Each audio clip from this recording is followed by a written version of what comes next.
No one left White City. Those who tried vanished. And somehow, Silas Kane had come back. The room reeked of oil, sweat, and rust. The stale air hung thick, suffocating in the dim glow of the single bulb that swayed above.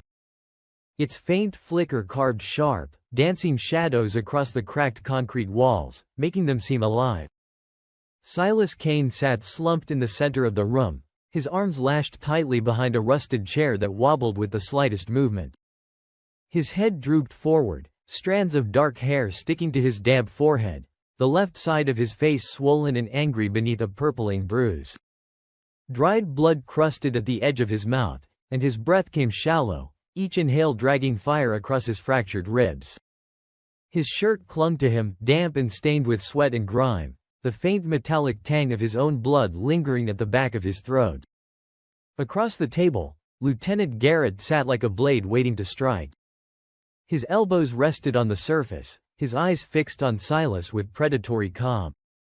The harsh angles of his armored shoulders cast jagged shadows against the wall behind him.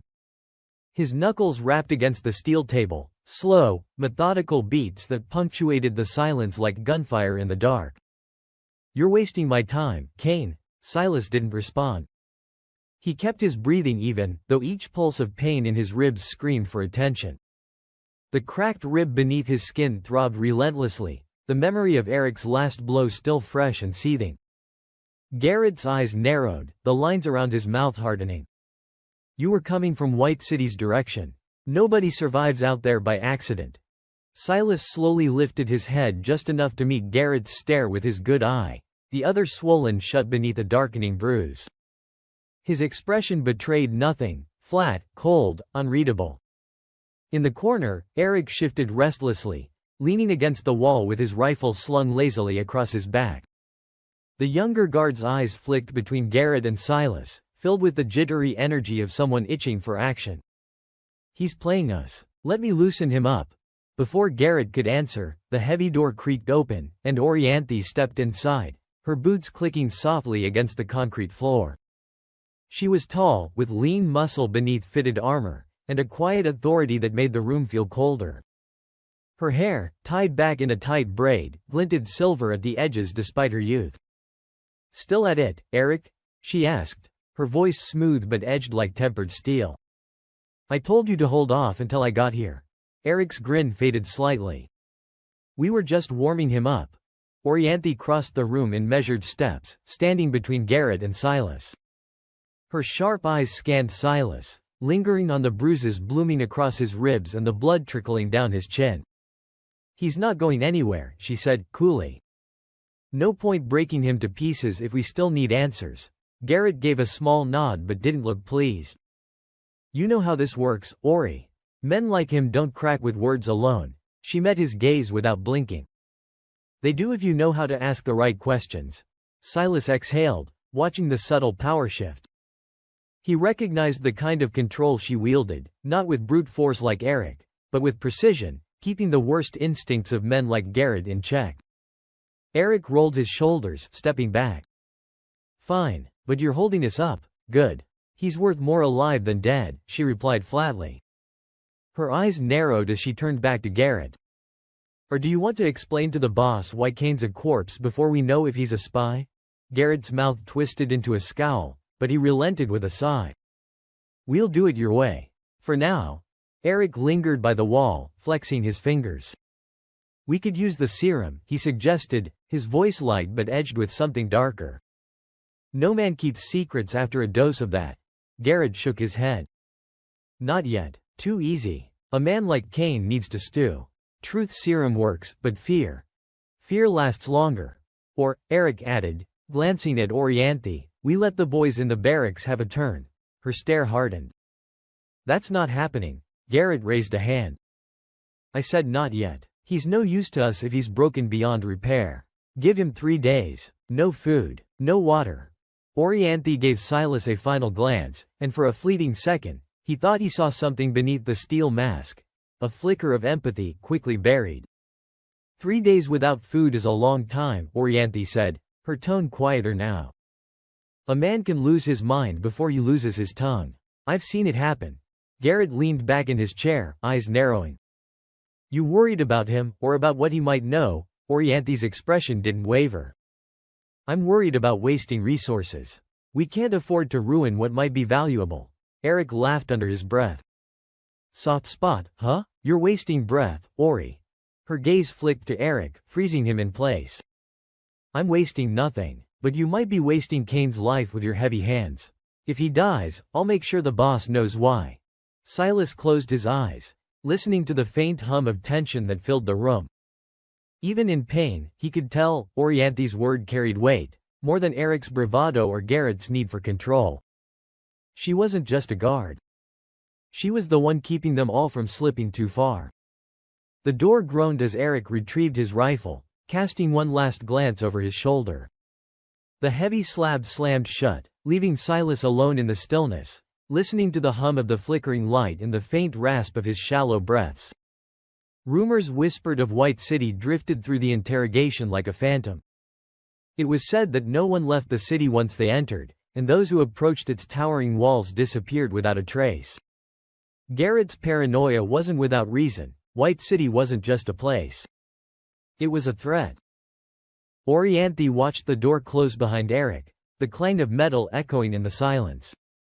Her eyes shifted back to Silas, assessing him with an intensity that pierced through his stoic facade. She took a step closer, her movements fluid and deliberate. Silas met her gaze, unflinching despite the pain gnawing at his body. She stopped just within arm's reach, close enough for him to see the fine lines of experience etched into her face, barely visible beneath the harsh light. Silas, she murmured, her voice low enough that only he could hear. I can keep them off you for a while. He didn't react, but she saw the flicker of acknowledgement in his eyes. But you still have to answer the question sooner or later, she continued, her tone carrying a mix of warning and something almost like understanding. Silas's lips tightened, a silent refusal. He'd been through worse and had no intention of breaking now. But Orianthi's proximity brought an unexpected sensation, a strange, electric chemistry that neither fully understood but both could feel. Her breath was warm against his skin as she leaned closer. You're tougher than they think, she whispered. But toughness only goes so far. Silas held her gaze, sensing layers behind her words, experience, perhaps loss. He wondered how much she had seen and what had hardened her resolve yet kept a core of empathy intact. For a moment, their eyes locked in silent communication, a tenuous thread connecting them amidst the bleakness. It was a chemistry forged not by attraction but by mutual recognition, warriors who understood the unspoken rules of survival. Orianthi straightened, stepping back but not breaking eye contact. The flicker of empathy returned, more visible now but still controlled. She wasn't offering salvation, she was offering time, a precious commodity in their brutal world. I'll buy you what time I can, she said quietly. Use it wisely. Silas gave a small nod, acknowledging her effort without words. The room seemed to grow colder as Orianthi turned away, the brief moment of connection dissolving into the reality of their situation. As she walked toward the door, Silas couldn't help but feel a spark of something unfamiliar, a glimmer of hope or perhaps just a sliver of respect for the woman who balanced on the knife edge between duty and compassion. Orianthi's boots clattered on the concrete floor as she exited the cell. Marcus, the chief of security, followed closely, his weathered face contorted in anger. He seized her arm, pulling her to face him in the dimly lit corridor. What the hell was that? His fingers dug into her armor. Getting chummy with the prisoner, Orianthi's silver-threaded braid glinted in the light as she jerked her arm free. Her eyes narrowed, mirroring his intensity. Take your hand off me. The steel in her voice made him step back. You want answers? You won't get them by breaking him. Marcus's face turned red. So you do have a soft spot for him. Is that it? I have a soft spot for results. She squared her shoulders, her height advantage making him look up. You've been at this how long? 20 years? And how many prisoners have you lost to overzealous questioning? He crossed his arms, jaw tight. You're playing with fire, Ori. Do you even know what you're doing? A cold smile spread across her face. More than you think. I've broken tougher men than him, without leaving a mark. She leaned in, her voice lowering. The difference is, mine lived to talk. The room was cold, but sweat trickled down Silas Kane's temple as he leaned back in the rusted metal chair, his wrists bound tightly behind him. The flickering light overhead buzzed faintly, a dull reminder that silence rarely lasted long in Fraction X's interrogation rooms. Beyond the cracked window, the shadow of the White City loomed over the horizon, visible even through the grime-streaked glass. Lieutenant Garrett paced the room, his boots echoing sharply against the concrete floor. I don't like when people lie to me, Kane, he said, pausing to stare at Silas. You came from the White City's direction. Nobody just walks by that place without reason. Silas's eyes drifted toward the window. Even shackled, his gaze carried weight. The White City was always there, bleeding pale light across the wasteland as if mocking those left to rot outside its walls. His chest tightened at the sight, memories clawing their way forward, unbidden and unwelcome. You think I got inside? Silas's voice was hoarse, but there was steel behind it. No one gets in, you know that. Garrett's lips curled into a thin smile. Funny thing is, I think you did. And I think you know something about those walls the rest of us don't. Silas said nothing. He let the silence sit between them, cold and heavy. But Garrett wasn't the kind of man to enjoy silence for long. Garrett straightened, stepping back from the table. He studied Silas with a mixture of amusement and curiosity, as if trying to decipher a puzzle he already knew was missing pieces. I think you're lying, Garrett said. But that's fine, we have time. Silas shifted his gaze to the window once more. The White City stared back, distant yet suffocating. Whatever Garrett thought he knew didn't matter. The city had taken enough from Silas already. As Garrett exited the room, the door clanging shut behind him, Silas let his head drop back against the chair. The cold from the metal seeped into his skin, but it wasn't enough to keep the memories at bay. Outside, the White City's pale glow stretched across the horizon, indifferent to the men who fought and died beneath its gaze. Silas woke the way he always woke now, already holding his breath. The room was the same, concrete, oil, rust. A single bulb swinging like a slow pendulum. The ropes biting into his wrists. The metal chair cold under him. But for a moment, just a moment, he wasn't here. He was back at the wall. Not the stories people told about White City. Not the whispered myths that made men brave at campfires. The real thing. The light. It wasn't bright like fire. It wasn't clean like sun. It was flat, a pale, steady glow that didn't come from anywhere and didn't behave like light should. It didn't cast shadows properly. It didn't warm anything. It just watched. Silas remembered the way the wasteland changed as you got close. The wind stopped carrying sand. Sound fell away. Even his footsteps had sounded wrong, too loud, too close, like the ground was listening for them. And the wall. People called it a wall because their minds needed a word. But it wasn't stone. It wasn't metal. It wasn't glass. It looked like all three at once, layered in a way that made his eyes refuse to focus. Like the surface couldn't decide what it was in the same instant it was being looked at. He'd pressed a hand to it. It hadn't felt cold. It hadn't felt warm. It had felt like nothing. As if the wall didn't recognize the concept of touch. And then, this part always came back sharper than everything else. A sound. Not a voice. A tone, low and steady, like a distant machine humming through bone. It had vibrated the air around him. Not loud, precise. Measured. Like it was taking a reading. He turned. And seen a silhouette on the other side of the glow. Not a person. Not a guard. A shape that stood still and somehow still felt like motion. Silas had blinked, and the shape had been closer. No footsteps. No movement. Just closer. His heart had tried to climb out of his throat. He'd stumbled backward, hand reaching for his weapon, body reacting before thought could catch up. And the tone had shifted. Higher. Slightly. Like adjustment.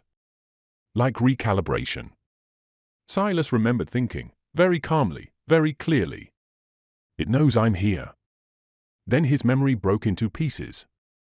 A blur of pale light. A pressure behind his eyes. A moment where time felt thin, stretched, incorrect. And the last thing he remembered before waking in the wasteland days later was the wall doing something a wall should never do. It had opened. Not with a seam. Not with a door. The surface had simply yielded, as if reality had been asked to step aside. Silas breathed out slowly in the interrogation room, chest tight, ribs screaming. He forced his eyes open. The bulb swung. The ropes held. The concrete stank. But the light, pale and flat, still lived behind his eyes. And no matter what Garrett thought he knew, Silas knew one thing for sure. White City hadn't let him go. White City had let him leave. The dim light flickered again, casting long shadows over the room as Silas shifted against the ropes binding his wrists. His muscles ached from hours of confinement, but his mind stayed sharp, counting every second Garrett was gone. He tested the ropes quietly, feeling for weaknesses. The knot wasn't perfect. Eric, the younger guard, had tied it in a rush after the last interrogation session. Silas twisted his wrists, feeling the coarse fibers loosen slightly. His eyes flicked to the cracked window. Beyond it, the White City loomed like a ghost, but it wasn't the city he feared now. It was Garrett. And he knew Garrett would return soon, angrier and less patient. Footsteps echoed faintly from the hall. Silas froze, breath held. The guard outside the door shifted but didn't enter. Eric. Too green for this line of work. Silas worked quickly. With one last tug, the rope slipped free, and he pulled his arms forward, rubbing feeling back into his wrists. He stood, muscles groaning in protest. The lock on the door rattled. Silas pressed himself against the wall beside the frame, heart pounding but his expression calm. The door creaked open. Eric stepped inside, rifle slung lazily over his shoulder. Silas struck fast, one hand closing around the barrel of Eric's rifle, the other smashing into his throat. Eric choked, eyes wide with panic as he crumpled to the floor. Silas knelt, easing the rifle from Eric's hands. He didn't need to kill the kid, just get out. He slipped into the hallway, rifle in hand, keeping low as he followed the sound of distant voices. The compound was quiet, most of Fraction X settling down for the night. Silas passed through the armory, spotting a jeep near the outer gate, crates of ammunition strapped to its sides. Perfect. Garrett's voice carried from deeper within the compound. Silas didn't wait to hear more. He climbed into the jeep, fired the engine, and tore through the perimeter fence as alarms blared behind him. Silas drove for hours under the fading sun, the jeep rattling over cracked earth and scattered debris. The vehicle groaned with each bump, but Silas pressed on, eyes fixed on the horizon. His thoughts stayed focused on the mission: escape, survive, find answers. The stronghold shrank in the rearview mirror, replaced by the vast emptiness of the wasteland. Wind whipped dust into swirling clouds, and silence fell heavy, broken only by the jeep's engine and the crunch of gravel beneath its tires. He glanced at the gas gauge. Running low. He had to make it count. As dusk approached, he spotted movement ahead, dark shapes flickering against the pale sky. Silas slowed, peering through the grime-streaked windshield. It wasn't until he got closer that he saw it: Rustbrook. The village looked like a patchwork quilt stitched from rusted metal and weathered wood. Makeshift defenses, barbed wire fences and rickety watchtowers, encircled it like a protective cocoon. Smoke rose lazily from a few chimneys, mingling with the evening air. Silas knew Rustbrook's reputation for turning away strangers. Rolling into the village in a stolen jeep loaded with ammunition would get him shot on sight. He needed a different approach. He veered off the road, steering the jeep into a dense thicket a few miles from the settlement. The vehicle bumped and jolted as it left the beaten path, its tires crunching over dry brush and snapping twigs. Silas parked in the shade of a massive, gnarled tree. He killed the engine and climbed out, muscles aching from the long drive. The smell of gasoline mingled with the earthy scent of dried leaves and sunbaked soil. He grabbed an armful of brush and began covering the Jeep, working quickly but meticulously. Dry branches scratched at his arms, but he ignored them, focused on concealing his presence. He made sure to hide the crates of ammunition particularly well. If anyone stumbled upon the Jeep, he lingered for a moment, tightening the strap of his rifle. With a glance toward Rustbrook's gates shimmering in the distance, Silas began the walk into town, footsteps crunching softly over the barren soil. The landscape stretched out before him, a wasteland of dry grass and scattered debris. Every step felt like a test of his endurance, each one a reminder of his need to stay alert. The rifle's weight on his back was a constant companion, both reassuring and burdening. As he neared the outskirts, he slowed his pace. Makeshift defenses became clearer. Rusted barbed wire strung between metal poles, scrap metal barriers cobbled together with skill born of necessity. Silas noted the watchtowers, 3 in total, each manned by a vigilant guard scanning the horizon. They didn't miss much in this place. Silas approached with measured caution, hands visible and empty to avoid any misunderstandings. He felt eyes on him long before he reached shouting distance of the gate. "Halt!" a voice called from above. "State your business." Silas stopped and raised his hand slightly. "Looking for refuge," he called back, voice steady despite the tension knotting in his gut. A pause followed, filled with the low hum of wind through metal and distant murmurs from within the village. Finally, another voice chimed in, a woman this time.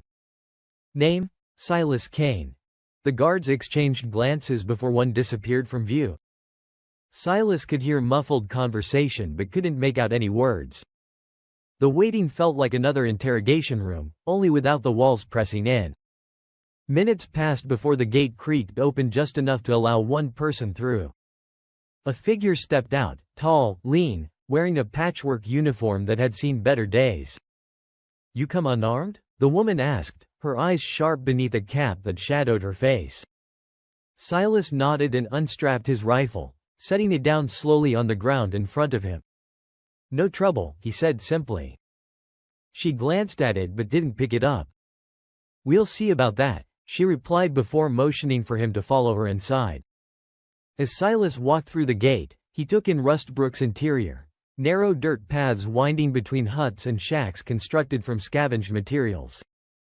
People moved about their tasks with wary glances toward him. Strangers were always a gamble here. "Wait here," she ordered when they reached a small clearing near what looked like a central meeting area. Silas obeyed, standing still as villagers cast curious but guarded looks his way. His senses stayed sharp, cataloging exits and potential threats even as he waited for whatever judgment Rustbrook would pass on him next. Silas remained still, eyes scanning his surroundings. Villagers continued their work, some casting furtive glances his way. He could feel their curiosity and unease. An outsider represented uncertainty, possibly danger. Minutes ticked by. The sun bore down, its relentless heat amplifying the fatigue that had settled deep in his bones. He shifted his weight from one foot to the other, resisting the urge to sit or lean against anything that might signal weakness. The door opened again, and a man emerged, broad-shouldered with graying hair and a face lined by years of hard decisions.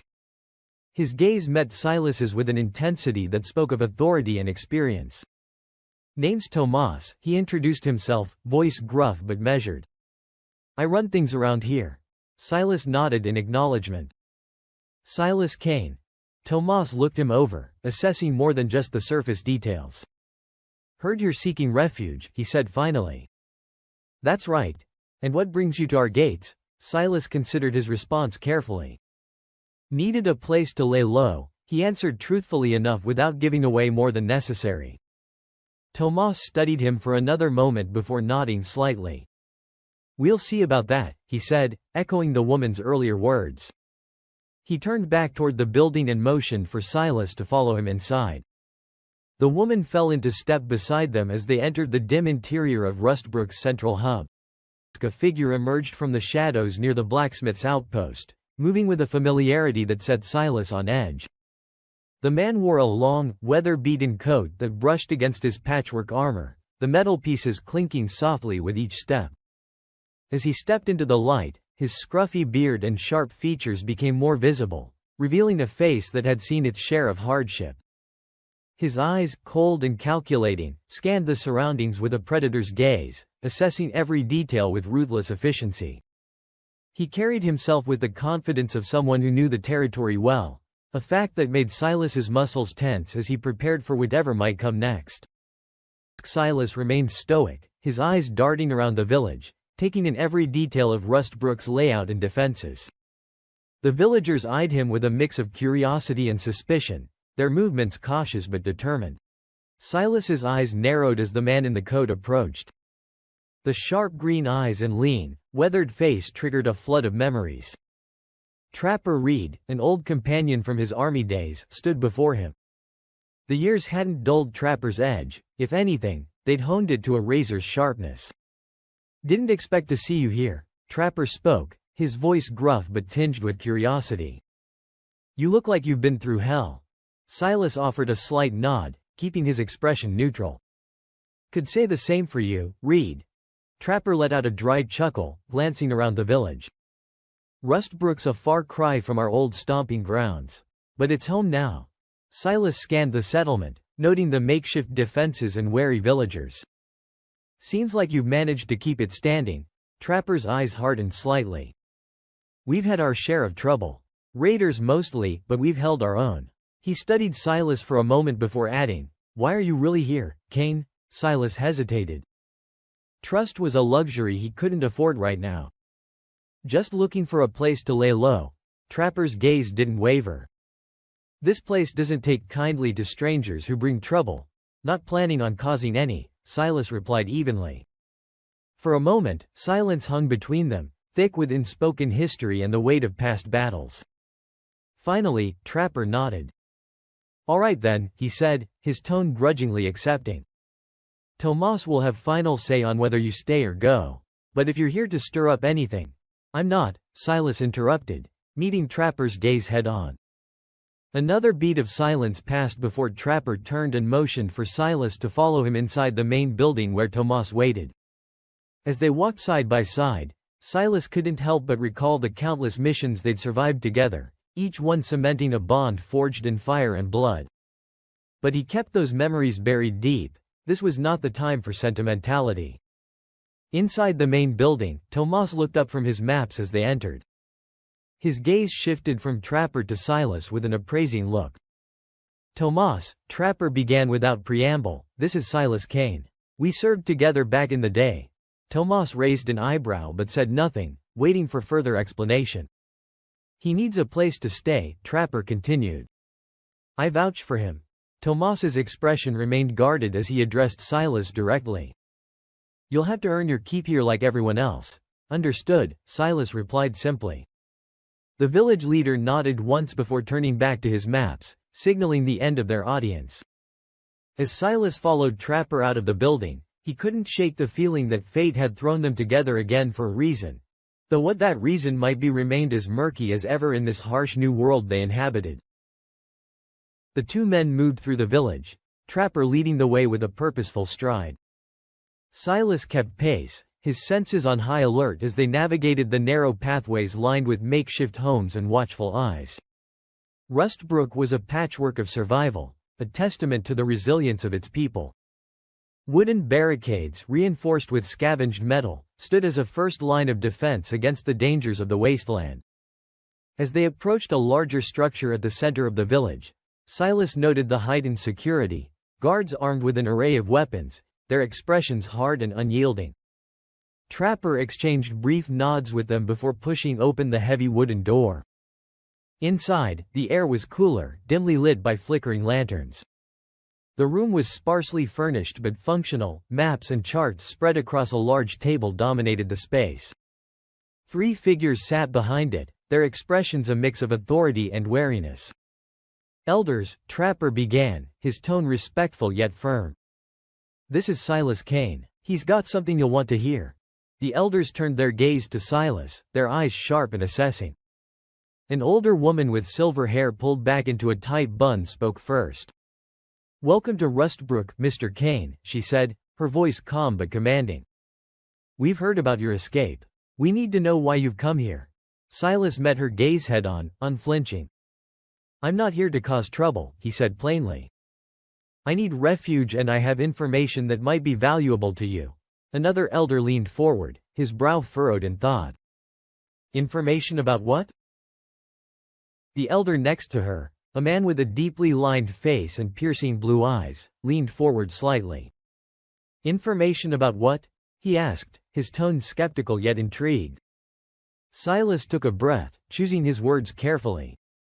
"The White City," he said simply. "I've been there. I know its defenses." A murmur ran through the room as the elders exchanged glances. The mention of the White City held weight, a name that carried both hope and dread in equal measure. "Go on," the silver-haired elder urged, her eyes narrowing slightly as she studied Silas. The third elder, a stout man with a thick beard and wary eyes, finally spoke up. "Why should we trust you?" he asked bluntly. "For all we know, you could be leading trouble right to our doorstep." Trapper shifted beside Silas, his expression unreadable. Silas glanced at him briefly before turning back to the elders. "I understand your caution," Silas said calmly. "But I have no reason to harm this village. I just need a place to lay low for a while." He paused, letting his words sink in. Silence settled over the room as the elders deliberated silently amongst themselves. The weight of their decision hung heavy in the air. Silas stepped forward, his voice calm but firm. "Fraction X is growing bolder. I barely escaped with my life. If they come this way, Rustbrook needs to be ready." The room fell silent, the weight of his words settling like dust in the air. The elders exchanged wary glances, the gravity of the situation evident on their faces. The silver-haired elder's eyes narrowed, scrutinizing Silas. "Fraction X? We've heard rumors, but nothing concrete. What makes you so certain they'll come here?" Silas held her gaze, unflinching. "They're expanding their territory, pushing further every day. They want control, resources, anything they can get their hands on." He paused, letting the urgency seep into his tone. "Rustbrook's isolation won't protect you forever." The bearded elder leaned back in his chair, fingers tapping rhythmically on the table. "You expect us to take your word for it?" Silas nodded. "I've seen their camps, their numbers. They're not just scavengers anymore. They're organized and armed to the teeth." Trapper Reed shifted beside him, arms crossed as he listened intently. "He's right," Trapper finally said, his voice carrying a note of reluctant agreement. "I've seen signs of increased activity near the outskirts." The silver-haired elder glanced at Trapper before turning her attention back to Silas. "What do you propose?" "Fortify your defenses," Silas replied without hesitation. "Train your people for combat if you haven't already. Set up patrols and watch for any unusual activity." The blue-eyed elder spoke up, skepticism lacing his tone.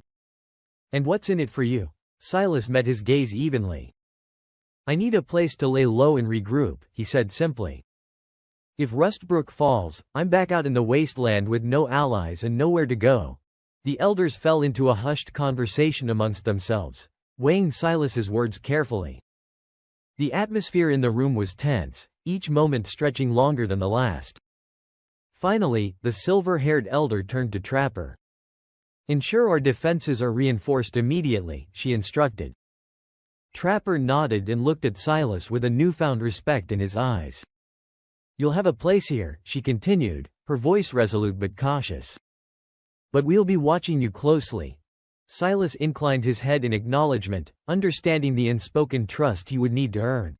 One of the elders, an older woman with sharp eyes, leaned forward. "And why would they come here?" "Because I escaped with more than just my life. I took their supplies and their pride. They'll want it back." The sharp-eyed elder's expression hardened, her gaze piercing through Silas. "You brought trouble to our doorstep." Silas met her eyes steadily. "Trouble was coming whether I led it here or not. But now you have a chance to prepare." The room buzzed with murmurs of concern and distrust. The silver-haired elder raised a hand to silence them, focusing on Silas. "What exactly did you take?" "Food, weapons, ammunition," Silas listed off. "Enough to slow them down, but not stop them. And their pride?" The bearded elder's voice was a low rumble. Silas's jaw tightened as he remembered the chaos of his escape. Silas took a breath, feeling the weight of their stares. "I took one of their armored vehicles. It's hidden outside Rustbrook, in a thicket." The elders exchanged glances, murmurs rippling through the room. Trapper Reed's eyes widened, and he leaned in closer. "An armored vehicle? Why didn't you bring it in?" Silas shifted slightly, mindful of the tension in the room. "Bringing it inside would have drawn attention. They're already looking for me, and an armored vehicle would be a beacon. I couldn't risk leading them straight here." The silver-haired elder nodded slowly, considering his words. "And this vehicle, it's functional, fully operational," Silas confirmed. "Loaded with supplies and ammunition. It's a valuable asset, but also a target." The blue-eyed elder shook his head slowly. "You've made them desperate. Desperate and angry," Silas agreed. "But also reckless." The silver-haired elder stood, her movements deliberate and calm despite the rising anxiety in the room. She looked around at her fellow elders before addressing Silas once more. "We'll fortify as you suggested and prepare for the worst." She turned to Trapper Reed. "Double the patrols and ensure every able-bodied villager is armed and ready." Trapper nodded, his face set in grim determination. The elders sat in thoughtful silence, the weight of Silas's words settling over the dimly lit hall. Trapper shifted his stance slightly, arms crossed as he watched the deliberation unfold. The air felt heavy, the crackle of the hearth the only sound in the room. Finally, Elder Miriam, the oldest among them, spoke. "If Fraction X truly believes you are their enemy, they won't let this go. But bringing conflict to Rustbrook isn't something we take lightly." Her voice carried a gravitas that commanded attention. The other elders nodded slowly, absorbing her words. Miriam's eyes moved to Silas, scrutinizing him with an intensity that seemed to weigh his very soul. "What assurance do we have that aiding you won't bring greater harm to us?" she continued, her tone even but firm. Silas stood his ground, meeting her gaze without flinching. "There are no assurances in a world like ours," he replied. "But I know their tactics. I can help you prepare." The blue-eyed elder leaned forward, elbows on his knees. "And what if they come for you? Will you stay and fight with us or leave us to fend for ourselves?" "I stay," Silas said firmly. "I owe you that much for your hospitality." The room fell silent again as they considered his words. The bearded elder broke the quiet with a deep sigh. "We've survived this long by staying out of larger conflicts. This could change everything." Elder Miriam nodded slowly, her eyes never leaving Silas's face. "And yet, we cannot ignore the threat at our doorstep." She turned to Trapper. "You trust him?" Trapper uncrossed his arms and stepped forward. "I've known Silas a long time. He's a man of his word." Miriam considered this before speaking again. "Very well. We will prepare as if war is upon us." She addressed the room, her voice carrying authority and resolve. "Let every villager know what we face and what's at stake." The elders murmured their agreement before standing to leave. Elder Miriam looked back at Silas one last time. "You have our trust for now, but remember our deal."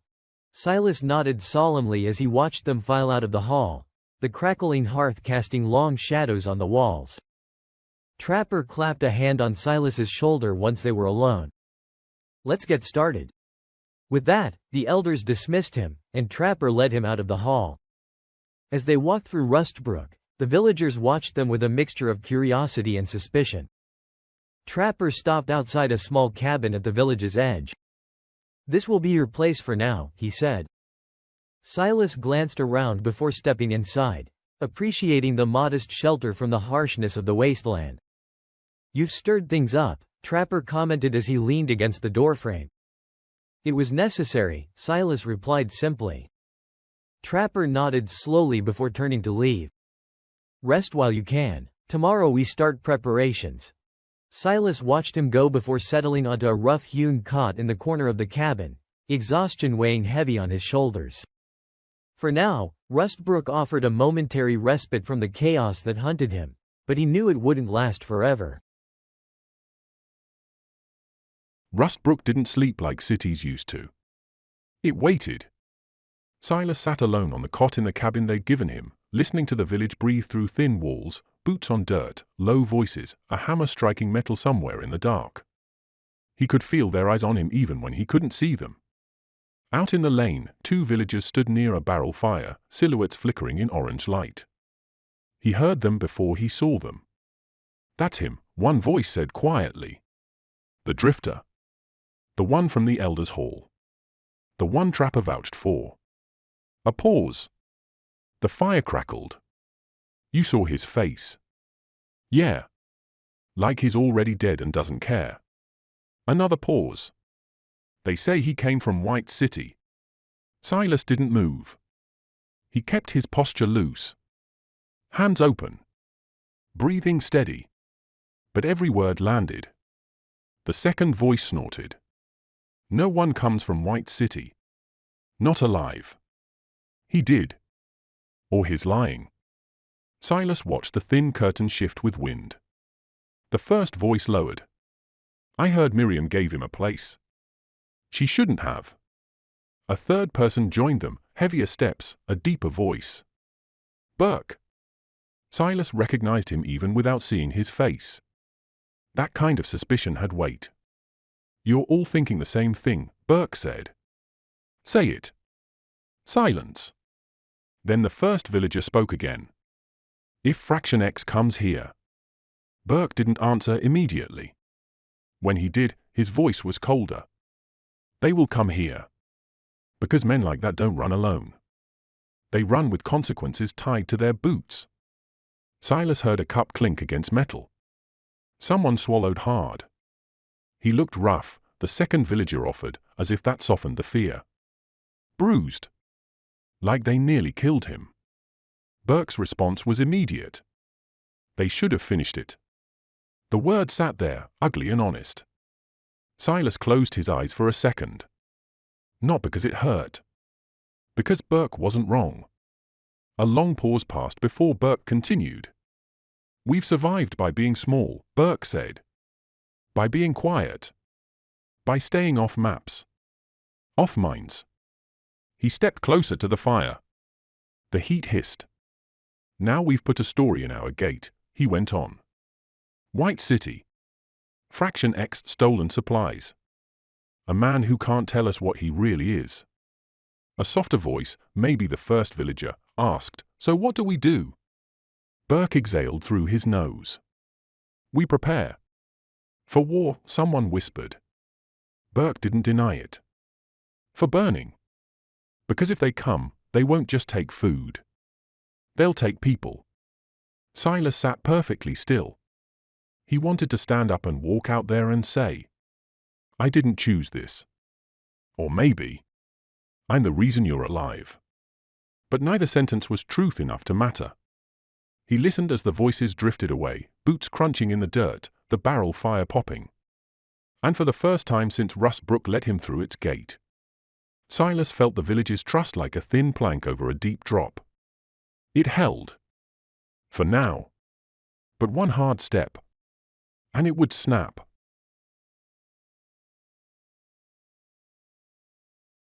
The morning light filtered through the thin curtains of the cabin, casting a soft glow on Silas's worn face. He stretched, feeling the stiffness in his muscles from the night before. The respite had been brief but necessary. He knew today would bring new challenges. Silas made his way to the central meeting hall, where he found Elder Miriam already engaged in conversation with a few villagers.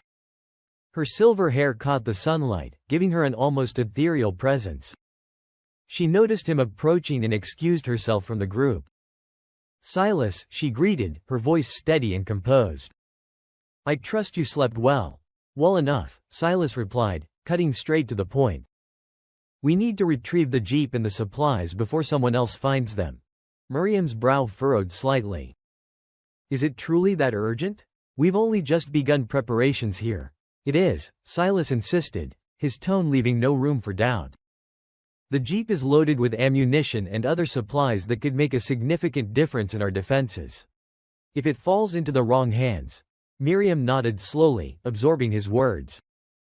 Where did you leave it? In a thicket near Rustbrook's outskirts, Silas explained. Hidden under brush, but it won't stay hidden forever. She turned to one of the villagers nearby, a burly man with a stern expression. Gather a small team. We'll retrieve the Jeep and its contents. The man nodded and hurried off to assemble a group. Miriam turned back to Silas, her eyes sharp with determination.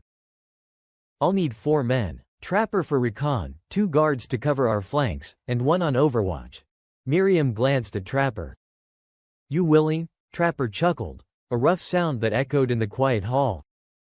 I'd like to see how much trouble Silas has gotten himself into this time. Count me in. Miriam turned to the other elders, her gaze sharp and decisive. A brief, silent agreement passed between them. She then addressed Silas again, her tone firm. Take Reed and 3 from the watchtower rotation. Keep it quiet. Silas nodded, appreciating her swift decision-making. He looked over at Trapper, who gave a quick nod, already mentally preparing for the task ahead. We leave now, Silas stated, his voice brooking no argument. Trapper and Silas exited the hall, their boots crunching softly on the dirt path as they headed toward the watchtower. The morning air was crisp, carrying the scent of damp earth and impending rain. At the base of the tower, 3 guards stood at attention. Trapper grinned at them all. All right then, let's see if we can keep Silas out of trouble for once. They set off through the village gates with practiced ease, each member falling into their role seamlessly. The landscape around Rustbrook quickly shifted from cultivated plots to wild scrubland as they made their way toward the hidden Jeep. Doyle takes overwatch, Silas said, nodding toward the hill crest just outside the perimeter. Briggs, you're on my left flank, Lex on the right. Trapper, you scout ahead, keep your eyes peeled for patrols. We stick to comms and stay spread out. Lex gave a sharp nod, adjusting her knife belt. Understood. Without wasting a moment, Doyle moved toward the hill crest. His heavy repeater slung over his shoulder, he climbed with practiced ease until he found a vantage point that allowed him to oversee their position and the surrounding area. From there, he settled in, eyes scanning for any signs of movement. Briggs took his position on Silas's left flank, his movements quick and efficient. He kept his rifle at the ready, eyes darting from side to side as he moved. The tension in his posture betrayed his readiness for any sudden threat. Lex slid into position on Silas's right flank. Silas smirked but stayed silent, his eyes flicking between his team. He reached into his pocket and pulled out a handful of walkie-talkies, scavenged from the village stockpile. He distributed them, each member taking one with a nod of understanding. Stay quiet unless you have eyes on something, Silas instructed, his voice a whisper carried by the wind. Briggs secured his walkie-talkie to his belt and checked his rifle's magazine. Copy that. Lex tested her walkie-talkie's volume, ensuring it was low enough not to give away their position. She then settled into her stance, knife at the ready. Trapper gave Silas a nod before moving ahead, his steps almost silent on the rough terrain. His eyes scanned the scrubland, searching for any signs of movement or danger. Silas took a deep breath, feeling the familiar weight of responsibility settle on his shoulders. This mission had to go smoothly. Rustbrook depended on it. He glanced back at Briggs and Lex, making sure they were ready before moving forward. The team moved in unison, each step calculated and careful. The silence between them was heavy but necessary, they all knew what was at stake. Doyle's figure was barely visible on the hill crest, but Silas could see the glint of his repeater in the dim light. Trapper signaled from up ahead, indicating that the path was clear. Silas motioned for Briggs and Lex to follow as he moved toward Trapper's position. As they approached the hidden Jeep, Silas felt a sense of relief wash over him. The vehicle remained untouched and well concealed under the thick brush. All right, he murmured to Trapper as they reached the Jeep. Let's get this done quickly. Briggs and Lex took their positions on either side of the Jeep, keeping watch while Trapper and Silas began to clear away the brush. The air was tense with anticipation, each rustle of leaves or snap of twigs setting their nerves on edge. Silas worked efficiently alongside Trapper, both men understanding the urgency of their task. As they worked in unison to prepare for their return journey, Silas couldn't help but feel a brief flicker of hope. The mission was progressing smoothly so far, if they could just keep it that way until they were safely back within Rustbrook's walls. The engine sputtered, then roared softly to life beneath his hand. "Good to go," Silas whispered into the walkie. Briggs glanced over his shoulder, giving a curt nod before returning his gaze to their surroundings. Lex shifted slightly, muscles tensing as she remained poised to react at a moment's notice. Trapper moved closer, still scanning the horizon. As they finished securing everything and prepared for their return journey, Silas couldn't shake a growing sense of urgency. He knew time was against them. Every second spent out here increased their risk of being discovered by Fraction X patrols or worse. The engine's low rumble filled Silas's ears as they began their journey back towards Rustbrook, ever watchful for any signs of trouble along their path. Doyle's voice crackled over the comms.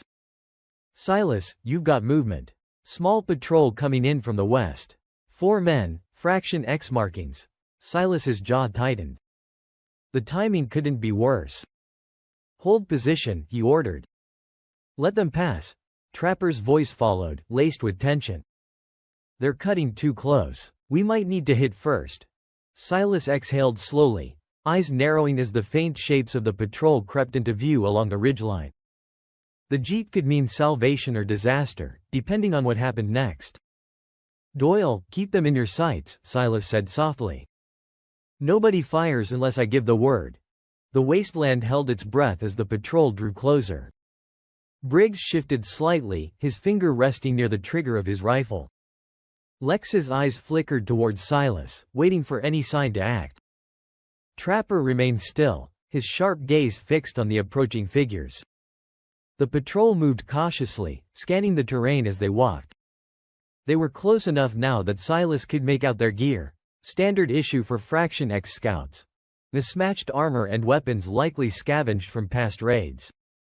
One of the patrol members paused, turning his head slightly as if he sensed something was off. Silas held his breath, willing himself to remain motionless. Doyle's voice came through again, barely a whisper. "They're stopping." Silas glanced towards Trapper, whose eyes met his with a silent question. "Do we engage?" He weighed their options quickly. If they attacked now, they risked alerting any other nearby patrols. But if they let these scouts get too close, "Stay ready," Silas murmured into the comms.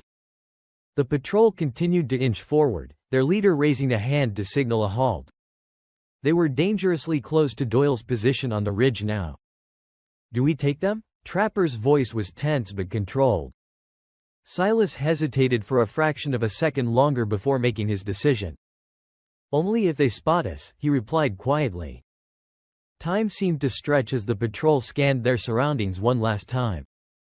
Silas could hear his own heartbeat pounding in his ears as he waited for what felt like an eternity. Finally, after what seemed like hours but was likely only minutes, the patrol leader motioned for his men to move on. The tension began to ebb slightly as they resumed their path westward, oblivious to how close they had come to danger. Silas let out a slow breath he hadn't realized he was holding and spoke into the comms again. "Regroup at my position," he instructed quietly. One by one, his team emerged from their hiding spots and made their way back to him with practiced stealth. "That was too close," Lex muttered as she rejoined the group. "Yeah," Silas agreed grimly. Silas and his team moved with a renewed sense of urgency. They loaded the last of the supplies into the jeep and checked their surroundings one final time. Satisfied that the patrol was truly gone, Silas gave the signal to mount up. Briggs took point as the jeep roared to life, its engine a low growl against the backdrop of the wasteland. Lex settled in beside him, her eyes scanning the horizon. Trapper and Doyle took up positions in the back, weapons at the ready. Silas gripped the wheel, focusing on getting them back to Rustbrook without incident. The journey back was tense but uneventful. The sun dipped lower, casting long shadows across the barren landscape. Silas navigated the rough terrain with practiced skill, his mind already on the next steps once they reached safety. As they neared Rustbrook, Silas spotted movement along the fortified perimeter. The villagers were already on high alert, having been warned of potential danger by Miriam and the elders. The makeshift gates creaked open as they approached, and familiar faces emerged from behind cover. Miriam stood at the entrance, her stern expression softening as she saw them return safely. "You made it," she called out, relief evident in her voice. Silas brought the jeep to a halt inside the gates and killed the engine. "All clear," he said as he stepped out, helping unload the supplies. Villagers quickly gathered around, eager to assist and see what had been brought back. Burke and Jax appeared from within the crowd, their eyes widening at the sight of the cache of weapons and supplies. "You did good," Burke said, clapping Silas on the shoulder. "We all did," Silas replied, glancing at his team with a nod of acknowledgement. The atmosphere shifted from tense anticipation to cautious optimism as crates were opened and supplies distributed. The villagers' weary faces brightened with hope. Every piece of equipment meant another layer of defense against whatever threats loomed beyond their walls. Miriam approached Silas with a rare smile. "This will make a big difference," she said softly. "Glad to hear it," Silas replied, his own expression easing for a moment. As night fell over Rustbrook, fires were lit and preparations continued. The village was far from safe, but tonight they had won a small victory. Silas watched as his team integrated back into their roles within the community, Briggs helping fortify defenses, Lex discussing strategies with Miriam, Trapper sharing intel with other scouts. For now, Rustbrook stood stronger than before, its people united by purpose and determination. In the dimly lit encampment of Fraction X, the air hung heavy with the scent of antiseptic and the low murmurs of wounded soldiers. The aftermath of Silas Kane's escape left a palpable tension among the ranks. Makeshift tents lined the perimeter, each one housing those who bore the marks of the recent conflict. Lieutenant Garrett stood at the center of the camp, his face a grim mask of determination. He barked orders to medics and soldiers alike, ensuring every effort was made to heal and regroup. The camp's usual order had given way to a frenetic energy as they worked to tend to their wounded. Eric lay on a cot, his face twisted in pain as a medic cleaned and bandaged his wounds. His encounter with Silas had left him battered and seething with anger. "I should have killed him when I had the chance," he muttered through gritted teeth. "Save your strength," the medic replied without looking up. "You'll need it." Nearby, Orianthe moved through the camp with a quiet efficiency, her presence commanding respect. She stopped at Eric's side, her eyes narrowing as she took in his condition. "You underestimated him," she stated bluntly. Eric glared at her but said nothing. The truth of her words stung more than his injuries. Orianthe turned her attention to Garrett, who was coordinating efforts with an intensity that spoke volumes about his frustration. "We need to reassess our security protocols," she said as she approached him. "Silas's escape is a clear indication we have weaknesses," Garrett nodded curtly. "Agreed. But first, we need to get our people back on their feet." In one of the larger tents, several soldiers lay in various states of recovery. Conversations were hushed but filled with resolve. They spoke of Silas not with fear but with a grudging respect for his cunning and resilience. "We can't let this happen again," one soldier said, his voice barely above a whisper. Another nodded, wincing as he adjusted his bandages. "Next time, we'll be ready." Orianthe moved from cot to cot, offering words of encouragement and assessing each soldier's condition with a practiced eye. Her leadership was unwavering even in this moment of vulnerability. As night settled over the encampment, the work continued without pause. The wounded were tended to, plans were revised, and a collective resolve began to take shape among Fraction X's ranks. Silas Kane had slipped through their fingers this time, but they were determined it would not happen again. Orianthe stayed awake after the camp quieted. Fraction X slept in shifts, like predators. Even wounded men learned to rest with one ear open. She walked the perimeter alone, boots sinking slightly into packed dust, the air smelling of antiseptic and old smoke. They'd built their tents fast. Efficient. Ugly. Like everything else in the Wasteland. Inside the command tent, Garrett's voice had stopped hours ago. That meant one of two things. He was planning. Or he was trying not to break something. Orianthe stopped beside a supply crate and watched the horizon. Out there, beyond the black line where the wasteland swallowed light, Rustbrook sat somewhere like a rumor. And Silas Kane was breathing. That truth irritated the camp the way a splinter irritated skin, small, constant, impossible to ignore. Eric had tried to joke about it earlier. I should have killed him. He wasn't joking. Orianthe had looked at Eric's bandaged throat and felt nothing resembling sympathy. Not because she was cruel. Because she'd seen this type of man her whole life. Men who wanted violence to do their thinking for them. Men who would ruin a resource and call it strength. She heard footsteps behind her, 2 soldiers, low voices. "We'll catch him," one said. "Garrett won't stop until he does." A pause. "And when we do, I heard Marcus wants to string him up. Make an example." Orianthe turned her head slightly. The men didn't see her in the dark. The first soldier laughed softly. "Good. He embarrassed us." The second one lowered his voice. "You think he really came from White City?" Silence. "Then, doesn't matter.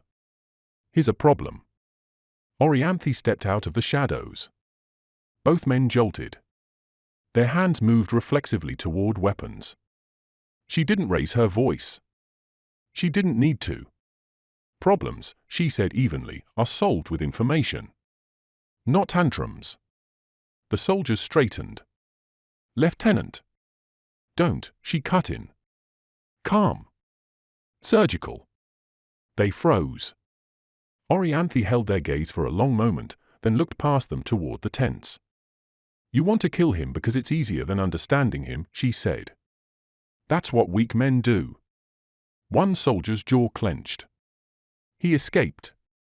"He hurt Eric." He escaped," Orianthe repeated softly. "From Fraction X."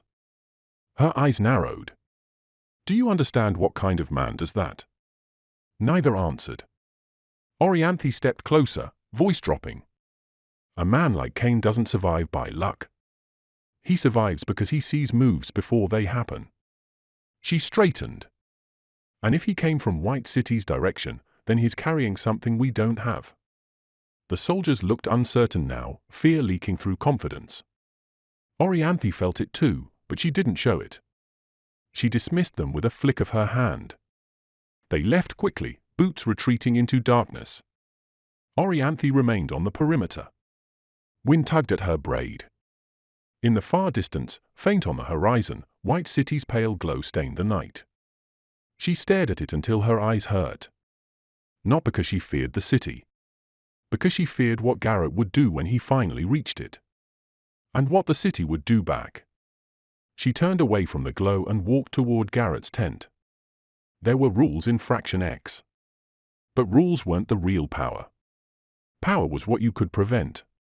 And tonight, Orianthe decided something quietly, decisively. If Garrett turned this into slaughter, she would stop him. Even if it meant becoming a traitor in her own camp. In Rustbrook, the villagers gathered in the central square, a rare sight of camaraderie and celebration filling the air. Torches flickered in the twilight, casting warm glows over the rough-hewn tables laden with simple yet hearty fare. The scent of roasted meat mingled with the earthy aroma of freshly baked bread, while laughter and the clinking of tin cups echoed through the makeshift village. Silas Kane stood near one of the tables, his rugged appearance softened by the welcoming atmosphere. His eyes scanned the gathering, noting how different Rustbrook seemed in this light. Gone were the wary glances and tight-lipped suspicion. Instead, faces now wore expressions of gratitude and cautious relief. Trapper Reed approached Silas, a broad smile on his face. "Looks like we did good, Kane. Folks here are real thankful." Silas nodded, a rare smile tugging at his lips. It was a team effort. Miriam, one of the village elders, raised her cup and called for attention. The conversations died down as all eyes turned to her. "Tonight, we celebrate not just our survival but our unity," she began. We owe a great deal to Silas Kane and his team for their bravery and skill." A cheer erupted from the crowd, followed by a chorus of raised cups. Silas inclined his head slightly in acknowledgement. "Silas," Miriam continued, gesturing for him to step forward, "would you say a few words?" He hesitated for a moment before stepping into the circle of light cast by the torches. His voice was steady as he spoke. "I'm honored to stand here among you all. What we accomplished wasn't just about supplies or defense, it was about trust and cooperation." He glanced around at the faces watching him. "Rustbrook has shown me that even in times like these, there's still hope." Another round of cheers followed his words. As the evening wore on, Silas found himself moving among the villagers more freely than he had since his arrival. Conversations flowed easily now, no longer burdened by suspicion. Briggs clapped Silas on the back as they passed by one another near the food tables. "Good to see you finally relaxing a bit," Silas chuckled. "Don't get used to it."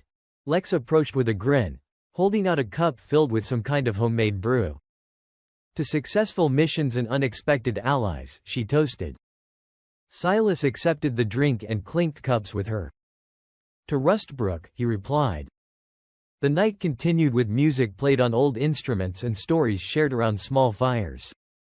Silas listened intently as villagers recounted tales of their own struggles and victories.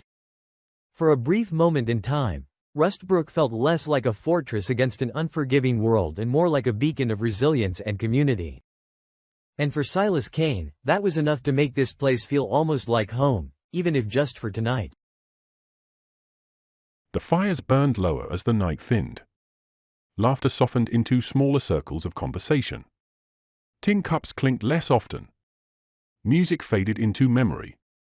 Silas stepped away from the square and walked toward the outer barricade where the torches gave way to darkness. Beyond the wooden spikes and scrap metal plating, the wasteland stretched endless and indifferent. Burke stood there already. Arms folded. Back rigid. "You move fast," Burke said without turning. Silas stopped beside him. "Didn't expect to stay." "That's the problem."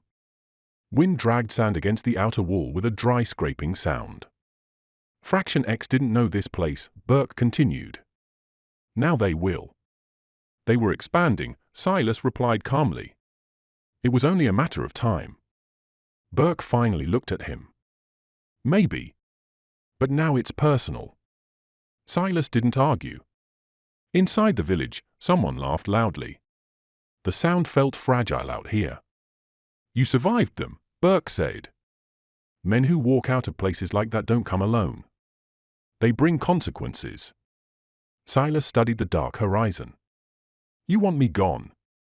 I want Rustbrook standing in a year." A pause. "And I don't know if that happens with you here." The words weren't angry. Just honest. Silas nodded once. "It will be stronger.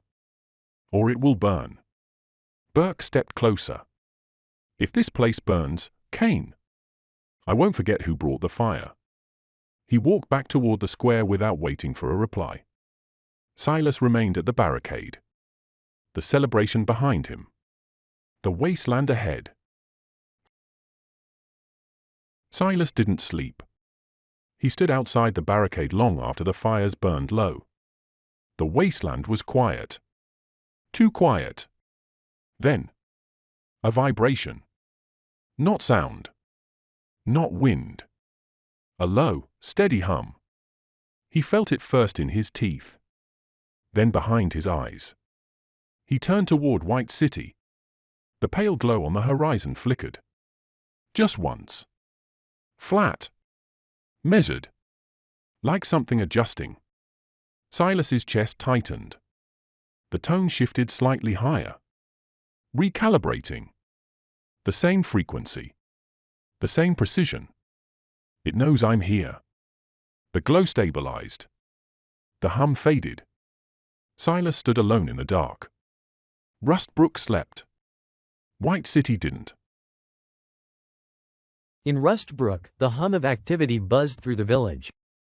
Men and women labored at the makeshift defenses, hammering metal plates into place and reinforcing wooden barricades.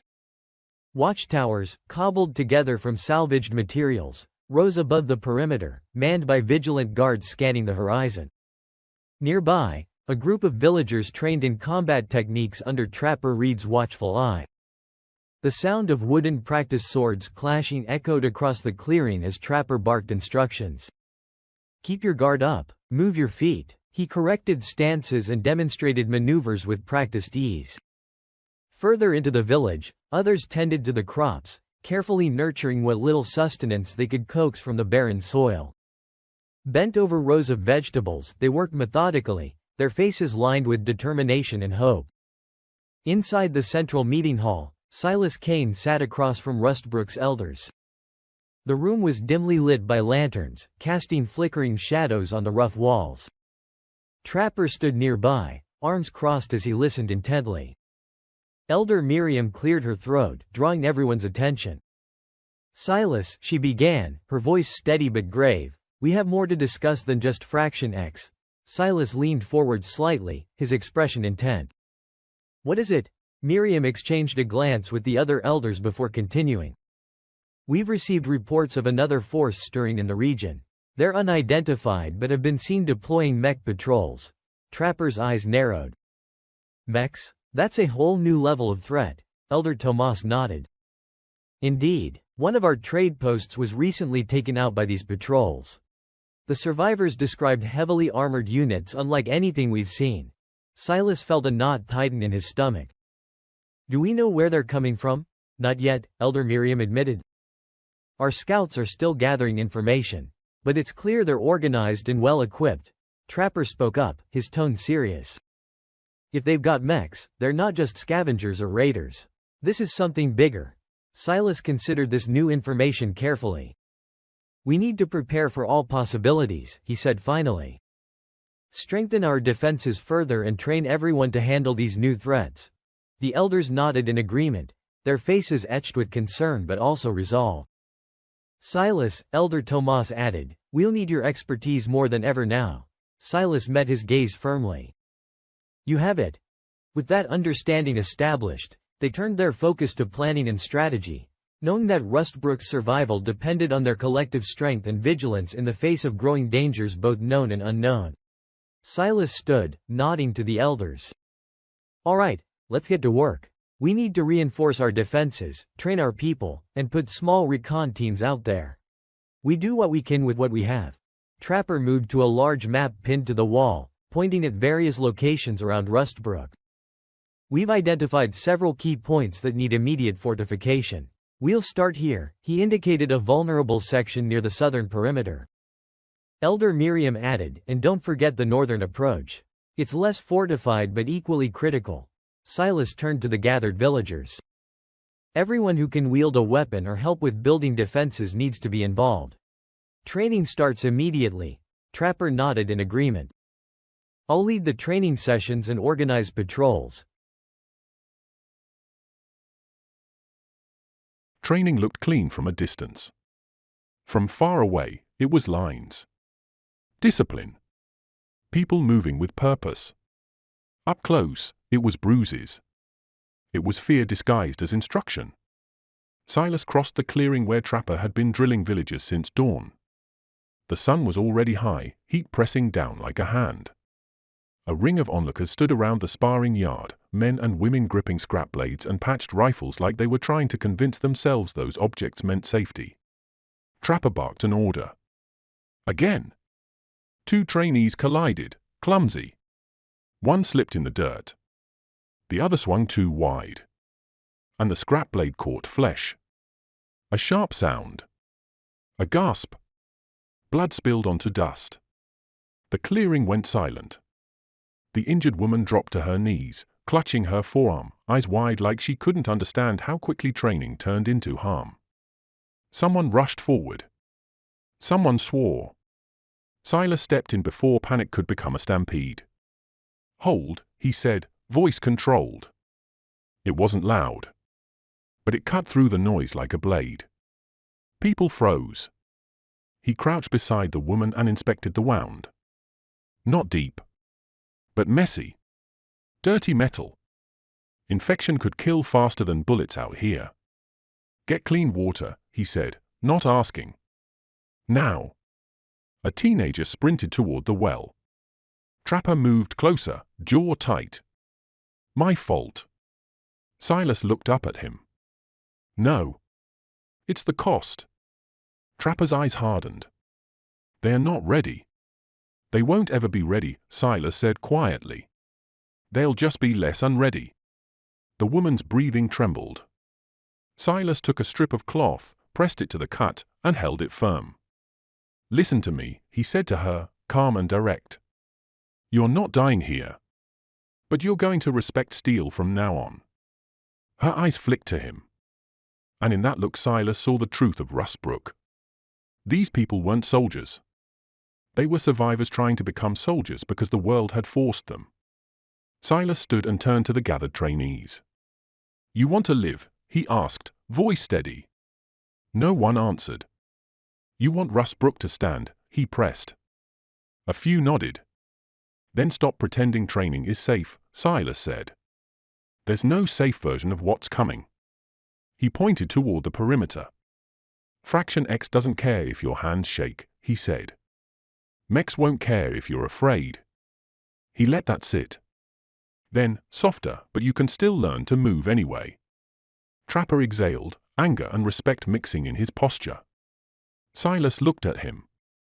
Double the med supplies on patrols. Blade stay dulled unless I say otherwise. Trapper nodded. Understood. Silas watched the trainees regroup. Some looked terrified. Some looked angry. A few looked determined. Good. Determination was the only thing you could build out here that didn't rust. As Silas walked away, he heard Burke's voice from the edge of the clearing. Low. Bitter. This is what he brought. Silas didn't turn. Because Burke was right. And because the truth didn't care who spoke it.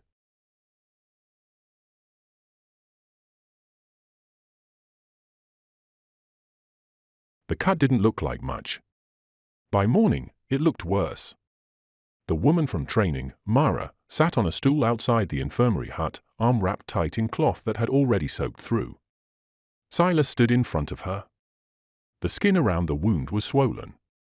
Angry red. Spreading. You cleaned it, he asked.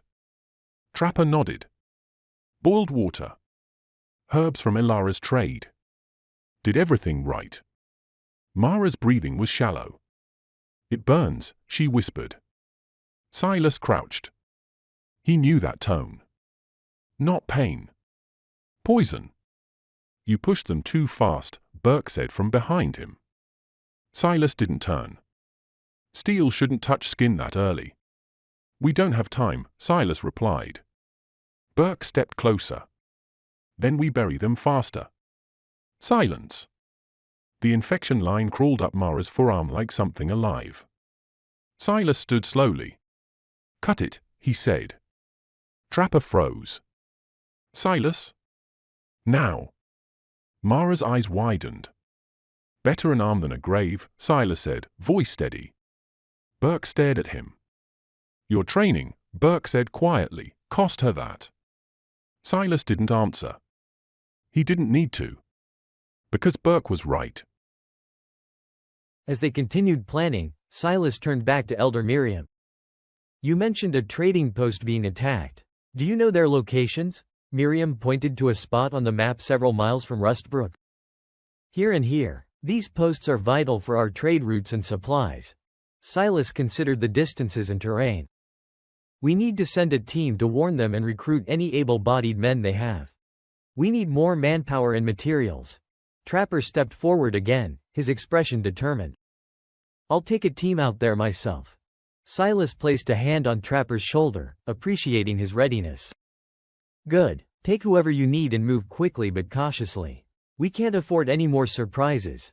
Miriam nodded in agreement, her eyes reflecting both worry and hope. We'll do our part here, Silas. Rustbrook will be ready. As the meeting concluded, Silas and Trapper began assembling their teams, each member understanding the urgency of their mission.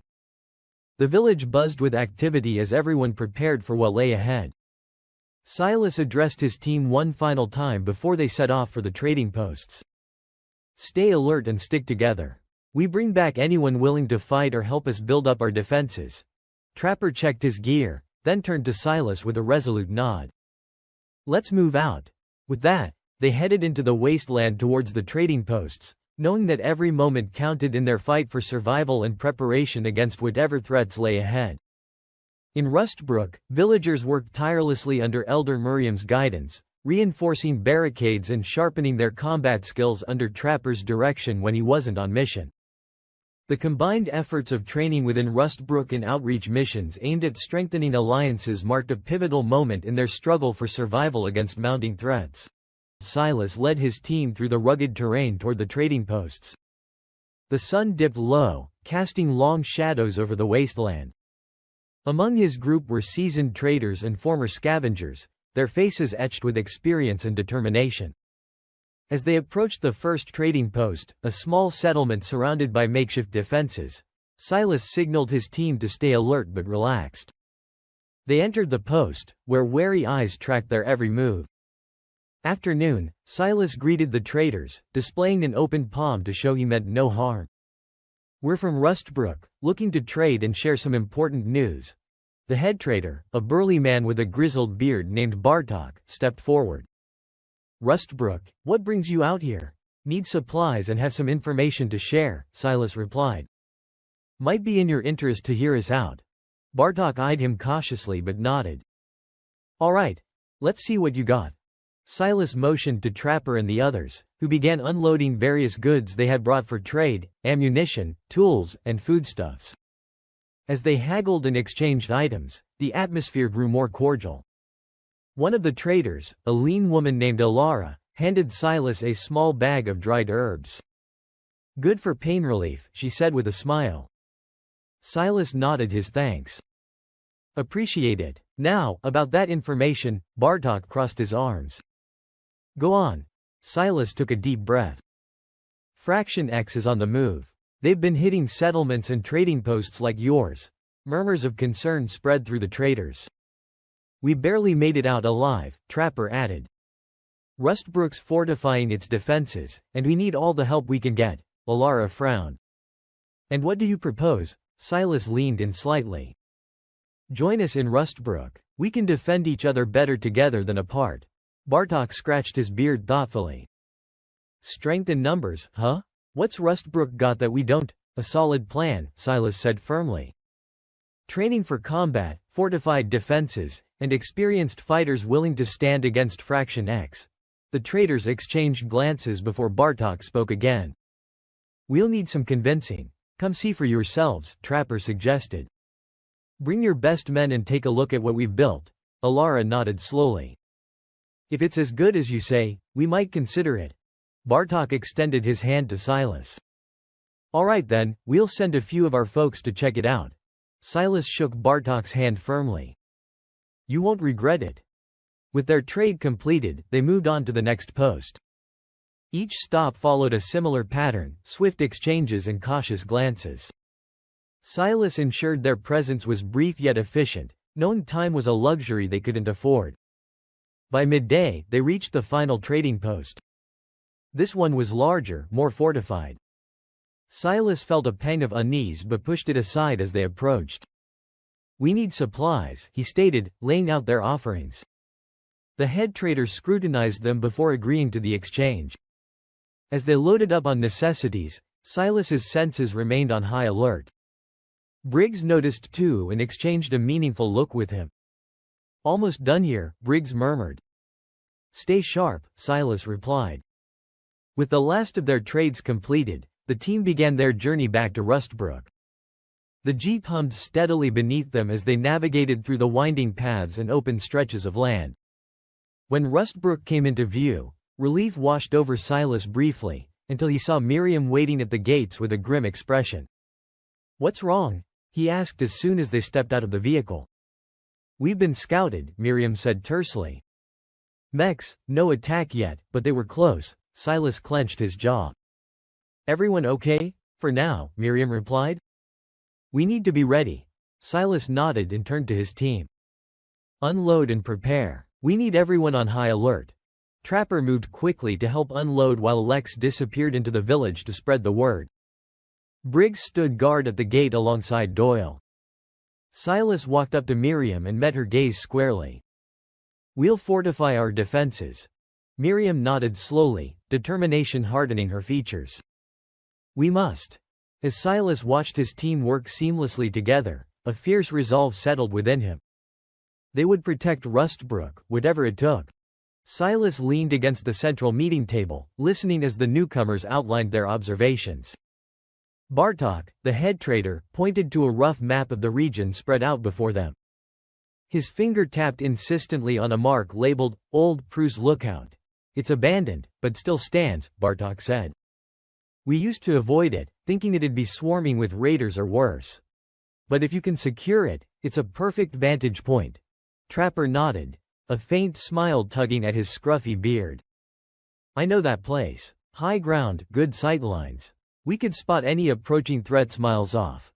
Silas narrowed his eyes, tracing the line from Rustbrook to the Old Prus Lookout with his gaze. "Are we sure it's abandoned?" he asked, skepticism edging his voice. "I've heard some of the old officers might still be holed up there." Bartok shrugged, the movement barely noticeable under his thick coat. "It's possible. We've seen no signs of activity, but then again, we've kept our distance. If those officers are still there," Trapper interjected, "recruiting them could give us a serious advantage. They know the terrain, have combat experience. We could use that." Miriam leaned forward, her silver hair catching the dim light. "It's worth investigating," she said. "But we need to approach carefully. If they're hostile or allied with Fraction X, it could backfire." Silas nodded in agreement. "We'll send a small team. Quiet and fast. If they're friendly, we negotiate. If not, we get out before they can alert anyone." Trapper smirked. "I know just the folks for this kind of job. Who do you have in mind?" Miriam asked. "Briggs and Lex," Trapper replied without hesitation. "They're our best scouts. Silent as shadows and quick thinkers." Miriam gave a curt nod. "Agreed. But Silas, I want you to lead them. Your experience with the White City and Fraction X makes you the best candidate." Silas didn't argue. He simply nodded and began planning the approach in his mind. Bartok added, "If you manage to recruit those officers, we might have a chance to turn the tide against Fraction X's advances." Trapper slapped Silas on the shoulder with a grin that softened his usually gruff demeanor. "Guess we're going hunting again." Silas smirked back, though his eyes remained cold and calculating. "Let's hope it's a friendly hunt this time." They broke from their huddle, each moving with purpose towards their tasks. Bartok coordinating supplies, Miriam overseeing fortifications, and Trapper rounding up Briggs and Lex. The sense of urgency was palpable as Silas prepared for another trek into uncertainty. But this time, there was a flicker of hope that allies might be found rather than enemies. As Silas strapped on his gear and checked his weapons, he glanced back at Trapper one last time before heading out. "Ready, always?" Trapper's response was steady as they stepped into the cool evening air together. The path ahead was fraught with risks but potentially rich with rewards. A chance to bolster Rustbrook's defenses with experienced fighters if fortune favored them. Elder Miriam glanced between Silas and Trapper. "It's risky, but necessary. We need eyes on every possible approach." Another trader, a wiry woman named Marla, stepped forward. "There's more we can do than just lookouts. We've got contacts, engineers who could help us build weapons and ammo. Maybe even reverse engineer some of the tech we've scavenged." Silas's eyes narrowed thoughtfully. "Engineers could turn the tide. More firepower means we stand a better chance against Fraction X's mechs."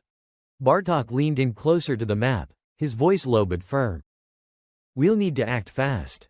Get those engineers here and set up production before they strike again." Miriam nodded slowly. "I'll send messengers to your contacts immediately. And we'll need volunteers to scout and secure that lookout." Miriam turned to Marla and Bartok. "You two start drafting plans for the new defenses and weapons production with our current resources." The traders exchanged glances and nodded in agreement. Silas pushed off the table and moved towards the door, his mind already on the next steps. "We leave at first light." Silas and his team, Trapper, Lex, and Briggs, set out from Rustbrook at dawn, joined by 2 guards, Carter and Nash. They moved on foot, careful and silent. The desert stretched before them, a barren expanse dotted with scraggly brush and rocky outcrops. "Carter, you're on point," Silas ordered in a low voice. "Nash, you take recon. Trapper, Lex, cover the flanks." The group fell into their roles seamlessly. Carter led the way with sharp eyes scanning for threats. Nash moved ahead and to the side, slipping through shadows like a wraith. Trapper took the right flank, his steps light despite his weather-beaten frame. Lex covered the left with silent precision, her knife belt secured and ready. Hours passed as they carefully made their way through the unforgiving landscape. The sun climbed higher, baking the earth beneath their feet. The team remained vigilant, every step calculated to avoid detection. A sudden motion in the distance made Silas raise his hand to halt. They dropped to the ground as a small raider party appeared over a dune, rough figures armed with makeshift weapons. "Stay low," Silas whispered. The raiders moved closer but seemed unaware of the hidden team. Holding their breath, they waited until the group passed before continuing their journey. Just as they thought the path was clear, a strange shape appeared on the horizon. It wasn't a vehicle, it looked like a robot. "Mech," Trapper hissed under his breath. The machine's sensors whirred as it noticed them. Without warning, it attacked. "Spread out," Silas shouted. Laser fire cut through the air as the mech advanced. Silas dove for cover behind a boulder, returning fire with precision shots aimed at weak points in its armor. Briggs and Lex flanked it, taking shots at its joints to slow it down. Carter and Nash provided suppressing fire from behind cover. The mech's weapons were fierce, energy bolts exploded around them. Carter took a direct hit to the chest and fell without a sound. Nash tried to drag him back but was struck down by another blast. "We've got to disable it," Trapper yelled over the chaos. Silas nodded grimly and aimed for its power core. His shot hit home, causing sparks to fly from its chest plate. The mech staggered but continued its assault. Briggs took another shot at its leg joint while Lex went for an exposed wire near its shoulder. The combined effort caused it to stumble and finally collapse in a heap of metal. Breathing heavily, Silas approached cautiously with Trapper by his side. They scavenged parts from the disabled mech. The mech lay twisted in the dunes. Metal ticking. Sand still hissing where energy bolts had burned it black. Silas moved first to Carter. The armor had fused into his chest plate. The blast had been clean. Instant. No blood. Just heat. Nash lay several paces away, eyes open to the sky. Silas knelt and closed them. No speeches. No ceremony. Only wind. Lex stood over the machine's wreckage, staring. "That wasn't random," she said quietly. Silas looked at her. "It scanned us first," she continued. Adjusted its firing pattern. Briggs wiped grit from his face. "That wasn't scavenged tech." Trapper crouched beside the exposed torso, peeling back cracked plating. "Factory assembly," he muttered. "Precision joints. Reinforced actuator lines."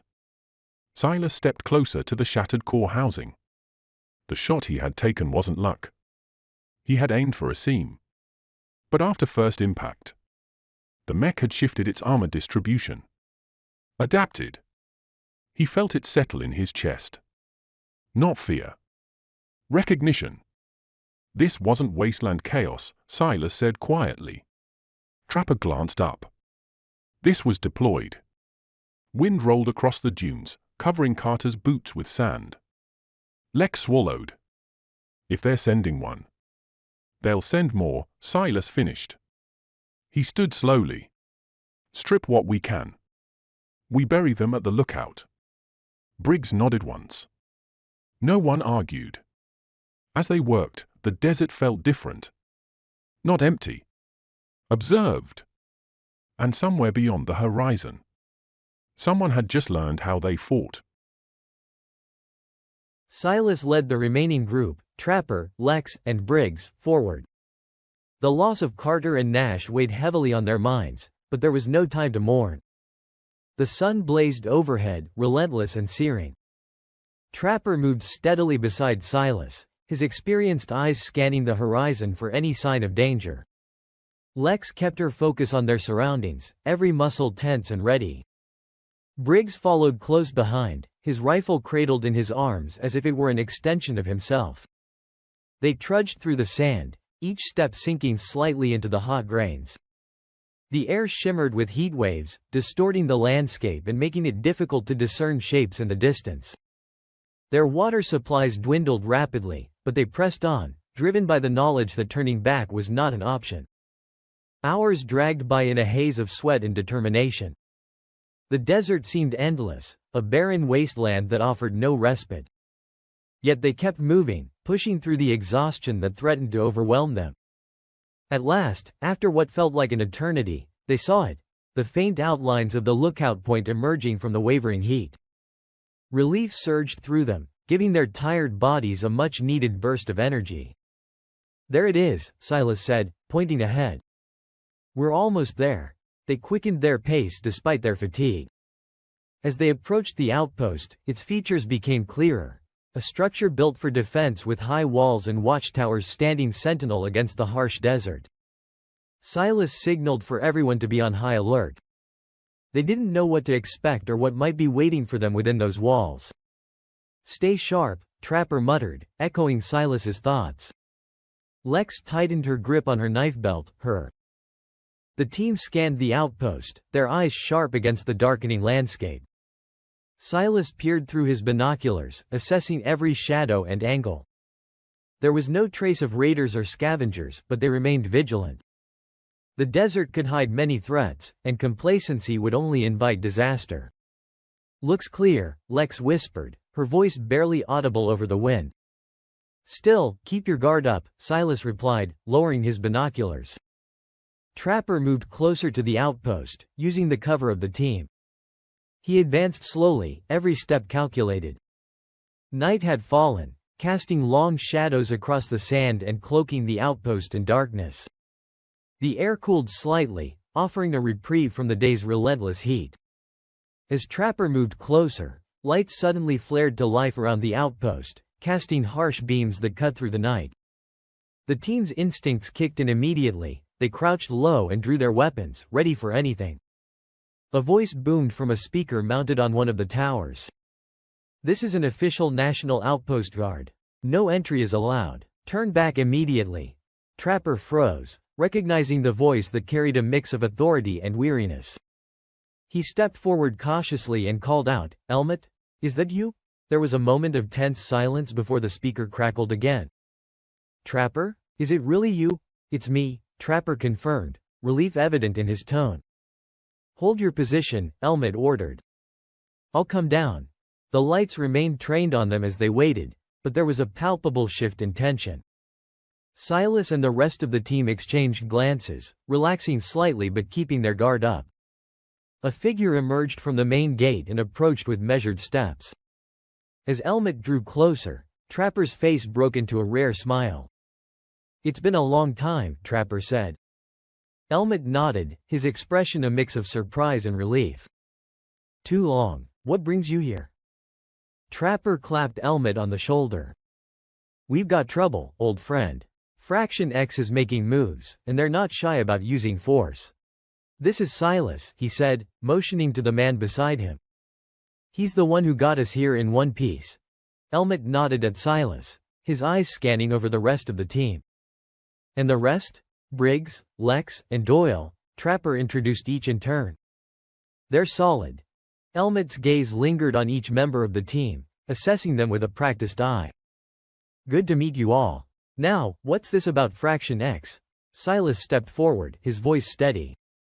"They're expanding their territory and hitting settlements hard. Rustbrook's in their sights." Elmet frowned. "Rustbrook? That little village beyond the cracked hills?" "That's the one," Trapper confirmed. "We've been working on fortifying it, but we need more hands and supplies." Elmet crossed his arms, considering the situation. "And you came here for?" We need allies, Silas said plainly. Rustbrook's defenses are being bolstered, but without support, we won't hold out long if Fraction X comes in full force. We started reinforcing key points around Rustbrook, Trapper added. Training villagers in combat, setting up patrols. But we can't do it alone. Elmet looked at them for a long moment before nodding slowly. You know I'll help where I can, but resources are tight here too. Silas inclined his head in acknowledgement. We understand. Any support you can offer, men, supplies, would make a difference. We'll need to move quickly, Trapper added. Fraction X won't wait for us to get comfortable. Elmet uncrossed his arms and sighed. All right then, let's discuss specifics inside. He motioned for them to follow him. As they walked through the gate and into the outpost, Elmet led them to a small command center filled with maps and radio equipment. He pointed to a map pinned on the wall showing Rustbrook's location. Show me what you've got planned so far, Elmet said. Trapper stepped up and began explaining their strategy for fortifying Rustbrook, pointing out weak spots that needed shoring up and areas where patrols would be most effective. We've also identified nearby trading posts that can provide additional manpower and supplies, Silas added. Elmet listened intently, occasionally nodding or asking questions for clarification. After several minutes of detailed discussion, Elmet leaned back against a table, arms crossed again but with a look of resolve on his face. All right, I'll see what we can spare. Elmet nodded as the plans came together. We'll send a few of our officers back with you to Rustbrook. They'll help with training and fortifying defenses. In return, some of your villagers can stay here to learn from our setup and assist with our own needs. Silas exchanged a look with Trapper, both men nodding in agreement. Sounds fair, Silas said. Elmet gestured towards a nearby officer. This is Lieutenant Hawk. He'll lead the team heading to Rustbrook. Hawk stepped forward, his sharp eyes studying Silas and the others. I've got a squad ready to move out at first light. Good, Silas replied. We appreciate the support. Hawk's gaze shifted to the remains of the mech they had brought with them. Is that what took down Carter and Nash? Silas followed his gaze. We've been hearing rumors about these mechs, but seeing one up close, it's something else. Hawk crouched down, examining the mechanical parts with interest. If we can figure out how it works, we might be able to use it against them. Trapper joined them, nodding in agreement. That's what we were thinking too. Any insights you have would be invaluable. Elmet turned back to Silas and Trapper. We'll have our engineers take a closer look at this mech while you're here. Maybe we can learn something useful before sending it back with you. Silas agreed, feeling a glimmer of hope that this collaboration might turn the tide in their favor. Every bit helps, he said. Elmet stood up straight and clapped his hands together. All right then, let's get moving. Hawk, gather your squad and make sure they're ready by dawn. Hawk saluted and left to prepare his team. Elmet turned back to Silas and Trapper, his expression serious but determined. We'll do everything we can to support Rustbrook. And in return, we'll need your help fortifying our defenses here too. Silas extended his hand towards Elmet, sealing their agreement with a firm shake. The hangar lights hummed softly over the damaged mech chassis. Orianthe stood alone beside it. Garrett lingered near the entrance, arms folded. Orianthe ignored him. The memory core had been partially recovered. Enough to replay engagement telemetry. She activated the projection. Grainy footage flickered to life. The mech advanced. Targets identified. Then, a single hostile moved differently. Precise. Efficient. He aimed for structural weakness, not center mass. The second shot came after the mech adjusted its plating. He had noticed. He knew where to hit, Orianthe said quietly. Garrett scoffed. Lucky shot. No. She replayed the frame. Power core seemed compromised at reinforced joint. Not obvious. Not accidental. Garrett shifted. You're overthinking a drifter? Orianthe didn't blink. Above the projection display, faint network lines pulsed, routing signals outward. White city relay markers. Garrett didn't look up. Orianthe did. She studied the freeze frame of Silas Kane one last time. He didn't fight like a scavenger. He fought like someone who understood systems.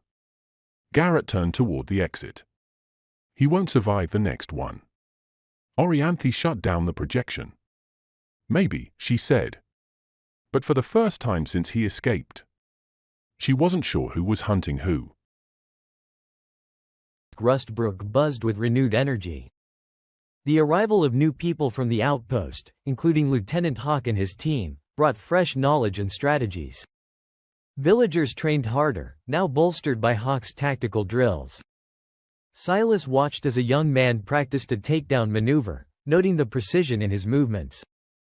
A gentle breeze carried the scent of wildflowers from the surrounding fields, a rare moment of serenity in the wasteland.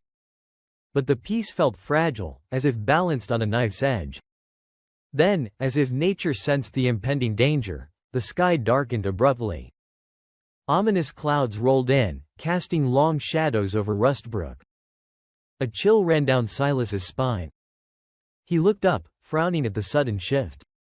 The alarm sounded, a piercing wail that sent everyone into action. Fraction X, someone shouted. Silas sprinted to the gate, his heart pounding with adrenaline. Positions, he barked. Trapper Reed nodded, already coordinating villagers to man the defenses. The enemy swarmed over the hill like a dark tide. Chaos erupted. Villagers fired from makeshift barricades while others wielded spears and knives against the onslaught. Silas fought beside Trapper and Briggs, their movements synchronized from countless drills.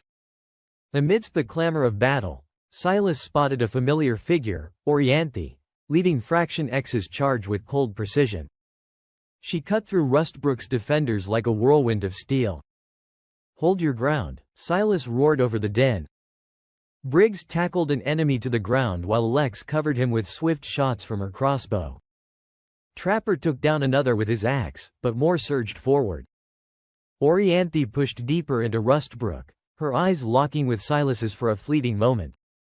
He read determination in her gaze but also something else, a flicker of hesitation. Silas and Orianthe clashed in the center of the village. Sparks flew as their weapons met in brutal harmony. He could see her assessing him even in combat, weighing her options.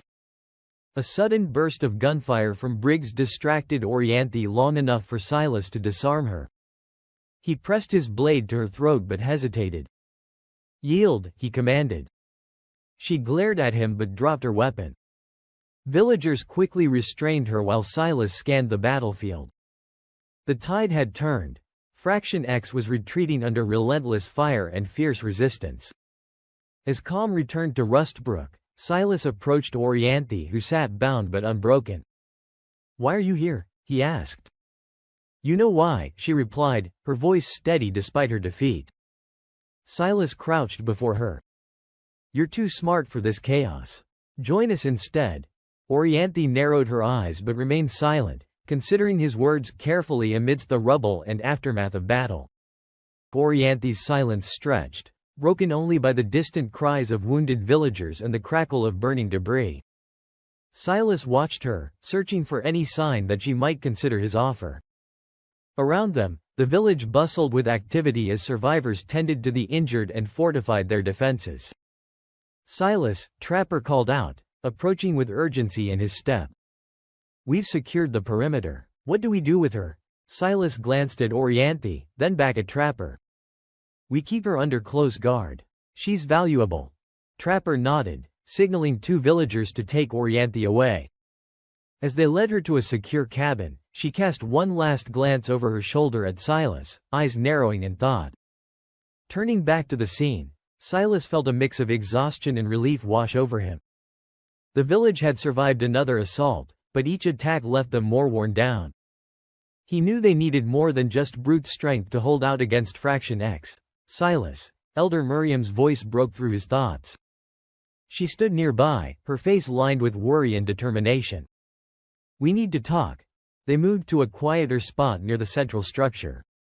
Miriam gestured for Silas to sit on a bench beside her. "The villagers fought bravely today," she began, "but it's clear we're stretched thin." Silas nodded. We need more allies and better strategies. Miriam sighed, looking out at the bustling village. We can't keep relying on just defense. We need to take the fight to them. Silas's mind raced through possibilities. There's still that mech we disabled and brought back here, he said thoughtfully. If we could reverse engineer it. Miriam raised an eyebrow. That's risky, but necessary, Silas countered. It might give us an edge. Miriam leaned back, considering his words. I'll gather our engineers and see what they can do with it. As she rose to leave, Trapper approached again, this time with a grim expression. Silas, there's something you need to see. They followed Trapper through the village until they reached the edge of Rustbrook, where a small group of villagers had gathered around something on the ground. What is it? Silas asked. Trapper pointed down at a piece of tattered fabric emblazoned with Fraction X's emblem. We found this near one of the bodies. Silas knelt down, inspecting the fabric closely. It wasn't just any emblem, it was marked with symbols indicating rank and status within Fraction X. This belonged to someone important, Silas murmured. Trapper nodded grimly. Which means they'll be back, and in greater numbers. Silas stood up, clutching the fabric tightly in his hand as he looked out over Rustbrook once more. The village was safe for now, but he knew their fight was far from over. We need to be ready, he said quietly but firmly. Miriam joined them, her eyes reflecting the same resolve. We will be. The village buzzed with a nervous energy as Silas and Miriam made their way to the makeshift workshop where the engineers had started dismantling the captured mech. The interior was filled with the clanging of metal and the hiss of welding torches, a stark contrast to the tense silence outside. We're making progress, one of the engineers reported, looking up from his workbench covered in scattered parts. But it's going to take time to understand this tech. Silas studied the disassembled pieces, trying to decipher their functions. Time isn't something we have much of. Another engineer wiped sweat from his brow. We'll do what we can, but integrating this into our defenses is a challenge. Miriam placed a reassuring hand on Silas's shoulder. They're doing their best. Silas nodded, though his mind raced with plans and contingencies. We need to expedite this process. I'll talk to Bartok. See if he can spare some of his tech-savvy people. Leaving the workshop, they walked back through Rustbrook's narrow streets. Villagers paused their work to nod respectfully at them, a mix of hope and worry etched on their faces. As they neared the central square, Silas noticed Orianthe standing under guard near the secure cabin. Her gaze was fixed on him, intense and calculating. Let me talk to her, Silas told Miriam. Miriam hesitated but then signaled the guards to step back slightly. Silas approached Orianthe, keeping his voice low. Why are you here? He asked directly. Orianthe met his gaze evenly. You know why. Silas crossed his arms. We need information about Fraction X's next move. She glanced around at the villagers bustling nearby before speaking again. I might have some intel, but it comes at a price. Silas arched an eyebrow. What price? My freedom, she replied without hesitation. Silas studied her for a moment, weighing her words carefully. Trusting Orianthe was risky, but desperate times called for desperate measures. I can't promise that, he said finally. But if your information is good, we can negotiate. Orianthe nodded slightly. Fraction X is planning an assault on Rustbrook soon, within days. They're amassing forces just beyond the eastern ridge. Silas felt a chill run down his spine despite the heat of the day. If she was telling the truth, they had even less time than he thought. Why are you helping us? He asked quietly. Orianthe's eyes flickered with something unreadable. Because there's more at stake here than just your village or Fraction X. Before Silas could press further, Trapper approached with urgent news. Silas, we've spotted scouts near the eastern perimeter, Trapper said breathlessly. Silas turned to Miriam, who had joined them upon hearing Trapper's words. We need everyone ready, Silas instructed quickly. And prepare for evacuation if necessary. Miriam nodded sharply and began issuing orders to nearby villagers. As chaos erupted around them, Silas locked eyes with Orianthe once more. For now, she remained an enigma, one that could tip the balance in their favor or lead them to ruin.